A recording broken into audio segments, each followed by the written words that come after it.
Hello बच्चों, कैसे आप सब लोग। इसलिए हम बात करेंगे कि क्यों सीए इंटरमीडिएट का एडवांस अकाउंटिंग पेपर नंबर 1 सबसे इंपॉर्टेंट है ग्रुप 1 पास करने के लिए। बहुत सारे रीज़न हैं, उन सबके ऊपर बात करेंगे। मेरा नाम है सी ए संदीप रोड़ा और हम बात करने जा रहे हैं पेपर नंबर 1 के बारे में कि एडवांस अकाउंटिंग न्यू सिलेबस का क्यों इतना ज़्यादा इम्पोर्टेंट और ज़्यादा इम्पोर्टेंट हो जाता है। हमारे अच्छे मार्क्स स्कोर करने यहाँ पर बहुत ही कंपल्सरी हो जाते हैं, क्योंकि देखिए जैसे कि आपको पता है हमारी न्यू सिलेबस में 3 पेपर हैं कुल मिला के। ग्रुप 1 में हमारे 3 पेपर हैं। पहला पेपर है हमारा एडवांस अकाउंटिंग का, दूसरा पेपर है हमारा कॉर्पोरेट एंड अदर लॉज का, तीसरा पेपर है टैक्सेशन का। ठीक है जी। अब देखिए हर सब्जेक्ट की अपनी इंडिविजुअल एक कहते हैं ना इम्पोर्टेंस होती है, पर एडवांस अकाउंटिंग की इतनी ज़्यादा इम्पोर्टेंस क्यों है? क्योंकि देखिए जो लॉ एंड टैक्सेशन है वहाँ पर जब हम पेपर लिखते हैं वहाँ पर इंस्टीट्यूट के पास बहुत सारे रीजंस होते हैं हमारे मार्क्स कट करने के। सेक्शंस हो सकते हैं, प्रोविजंस हो सकती हैं, है ना, हमारा राइटिंग वे हो सकता है, ठीक है, हमारी इंग्लिश हो सकती है। बहुत सारे रास्ते हैं जहाँ पर हमारे पास इंस्टीट्यूट के पास एक टूल होता है जिससे हमारे मार्क्स किसी लेवल पर कम किए जा सकते हैं। अकाउंट्स एक इकलौता सब्जेक्ट होता है जहाँ पर अगर आपने बढ़िया तरीके से अच्छे तरीके से हैंड राइटिंग करी हुई है, प्रेजेंटेशन दी हुई है, और सबसे इंपॉर्टेंट वर्किंग नोट्स अच्छे तरीके से दिए हुए हैं। वर्किंग नोट्स सिर्फ वर्किंग नोट लिखना ही सफिशिएंट नहीं होता, वर्किंग नोट के साथ साथ आपको एड्रेस भी तो करना पड़ेगा ना। मान लीजिए आप कैश फ्लो स्टेटमेंट का सम सॉल्व कर रहे हैं, कंसोलिडेशन का सम सॉल्व कर रहे हैं, वहां पर आपने 6 वर्किंग नोट बनाए। अब वो 6 वर्किंग नोट का यूज कौन से पॉइंट में हुआ, आपको एड्रेस तो करना ही पड़ेगा ना। आपने क्या किया, कंसोलिडेटेड फाइनेंशियल स्टेटमेंट बनाई, उसके बाद 6 वर्किंग नोट बना दिए। अब कौन सी चीज कहाँ पे यूज हुई वो तो आपने एड्रेस ही नहीं करी, है ना। जहां जहां पर जिस जिस वर्किंग नोट का यूज हुआ है वहां पर ब्रैकेट में लिखिए refers to working note 1, working note 2, working note 3, है ना। जो सबसे इंपॉर्टेंट होता है अगर आप फुल बटा फुल नंबर चाहते हो।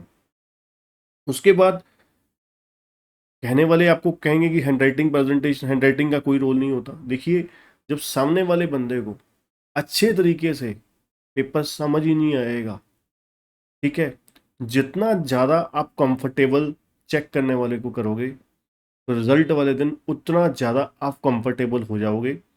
सिंपल सी बात है, इसमें कोई है ना टेक्निकलिटी नहीं है।